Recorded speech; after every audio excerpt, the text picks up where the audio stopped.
Time now for sports on 104.7 The Cave. Here's Ned Reynolds. Mike the intern, Ned Reynolds, in the studio on a Friday morning. Ned just got a new computer, and I wanted to ask you this. How many times have you sworn at the lady since you got the new one? I must admit to you, not once. Then it means it's working well for you, buddy. All right. That's what I wanted to hear. All right. Are you suggesting that I would swear at something? I would never, ever. So the basketball Bears have passed their first postseason test. I'm a little bit surprised. Are you? No, not really. The Murray State team who they played yesterday, Bears played okay. Didn't play great. They didn't have to play great.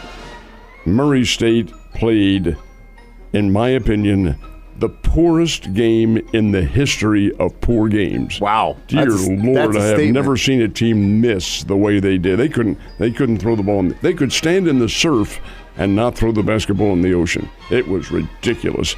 They missed shot after shot. Case in point in the numbers. The numbers speak for themselves. Murray State had 14 points at the end of the first half, shooting 18%. That's unheard of. That's high school stuff that you just don't have. So the second half, you think they're going to warm up. Oh, and they did, but it was very, very minor. They shot for the game 21%. Mike, Murray State made 12 field goals for the game. You made 12 field goals in one half, and they made it for the game. They could not shoot. Was it the Bears' defense? No, the Bears played okay defense, but this team just simply didn't have any confidence out on the court. And this is a club that had beaten the Bears twice. That's what I'm saying. But they didn't yesterday. 60-35 was the final score, and you can see Murray State quit toward the end of the game. And the Bears, they're just out there having a lot of fun. Now today, the Bears play at noontime again, only this time they're playing the top seed, Indiana State, and that's going to be a tough assignment. Not to say they can't win. Missouri State can. Missouri State can beat anybody if they play their game and if they get a few breaks. Yeah, well, I appreciate you thinking I could make 12 field goals, buddy. There's no way. Oh, and you could make them. Oh, no. You could make them in the first half. Depends on who's guarding me. Speaking of which, Lady Bears, they're not to tournament time just yet.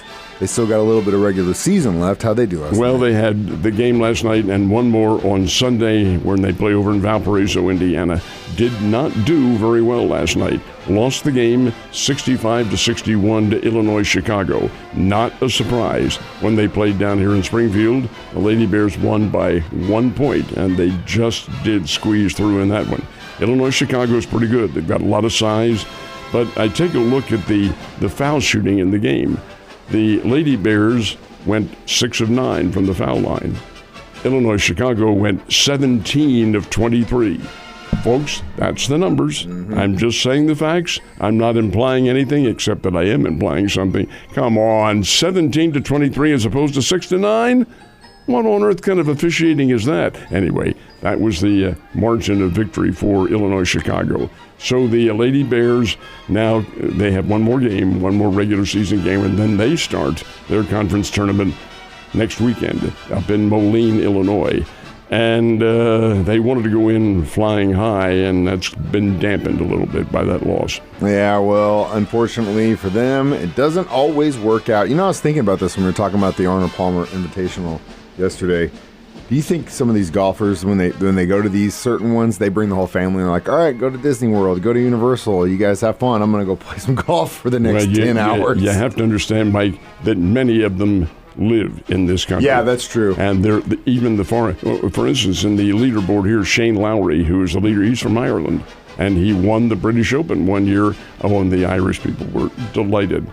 He lives here. What is this? Anyway, Lowry is the leader, and he leads it by one stroke. It's a highly prestigious tournament. It's a $20 million purse, and you're fighting for a winner's share of about $3,600,000. That's pretty doggone good. Anyway, Lowry, who doesn't really look like your consummate athlete, but is a very good golfer, he has the lead by one. So we had kind of a local showdown when it comes to the state basketball championships. Only one can rule, and who was the winner? That was in the boys' game, and that was Hartville against Wablo, and they're both from down in this area, and both have a great fan base indeed. Hartville has a little bit better tradition than Wablo does. Hartville's in the championship run every year, it seems, and they beat Wablo 60-42. That ended a really, really great Cinderella year for Wablo. They had magnificent team, great efforts, big road wins for them. But when it comes to playing a big-timer, and Hartville, even though they're the same class, Hartville's very experienced. That's a tradition in that Wright County community, and they came away with the win. The other one, Skyline, which is up by Urbana, a little bit above Buffalo.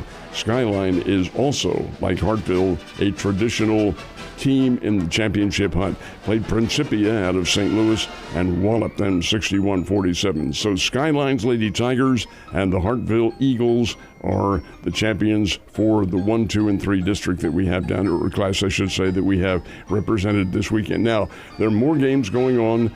For instance, Fairgrove and El Dorado Springs and Thayer, they are all playing later on today. This is the 1, 2, and 3 championships, all concluding tomorrow up in Columbia, except for the 1 and 2s, which had already concluded. So, pretty good basketball. And then the larger schools, they have their quarterfinals this weekend, beginning tonight. Good luck to everyone playing this weekend. You know, we've talked about how the Missouri State Bears had a meh season, Lady Bears kind of eh. But the Drury Lady Panthers, they've had a pretty damn good season. They're nationally ranked. Yeah. And they perhaps don't have the lofty national ranking that they've had in the past, but they're still a very good team, and they're probably the class of the Great Lakes Valley Conference. That conference is beginning its competition today, and the Drury Lady Panthers will play Rockhurst in the first game. That'll be this afternoon. They're playing in St. Charles, Missouri, but there are 2 arenas in St. Charles. One is the Family Arena, which is also a hockey arena and so forth, where they've played in the past. That's not where they're playing. They're on the campus of Lindenwood University. Lindenwood's undergone refurbishing, very nice arena, and that is where the Great Lakes Valley Conference competition will be held. So Drury will play Rockhurst this afternoon, and the march to perhaps some national honors begins.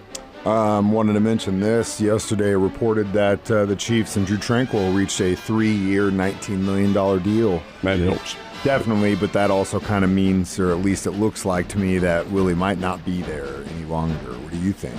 Willie Gay? Yeah. He's already kind of kissed it off. He said he's going to leave and so forth. So I think they're reinforcing it, I think. We'll see, though. I love Tranquil. I thought he had an incredible year last year. He did. He was a catalyst for them on defense. Comes over from the Chargers. That kid who played at Notre Dame, he has that leadership ability. Yeah, I thought Tranquil played very well. Yeah, and I like that move. I like that move big time. Speaking of moves, they're still moving down south in spring training. The Royals were off yesterday. How'd the Cardinals do? Right, Royals got rained out. They played supposed to have played the Colorado Rockies out in Arizona, I should say, but that game got rained out. Cardinals did not get rained out, and the Cardinals were beaten by the Houston Astros 6-3. Now, you have to understand now these spring training scores don't really count, but how the teams win is indicative. Now, we've talked about the Cardinals pitching staff, and it's older and kind of fragmented. Kyle Gibson got the start yesterday. Kyle Gibson is 36 years old, one-time Missouri Tiger star. Last year with the Baltimore Orioles, had a good year, not a great year, but a good one. He got rocked for 4 runs in the first inning by the Stros yesterday in that 6-3 loss. The fact that Sonny Gray is out with a hamstring injury, and now the Cardinals have revealed that Tommy Edman is on the sidelines for an unforeseen period after a wrist injury. And this team opens up. The Cardinals open the season on March 28th when all the teams open up against the Dodgers out in Los Angeles. And the Dodgers folks are loaded. So we'll see. We'll see what happens. Loaded on the team and loaded in their checkbook, man. You have a great weekend. Stay dry. I'll see you on Monday.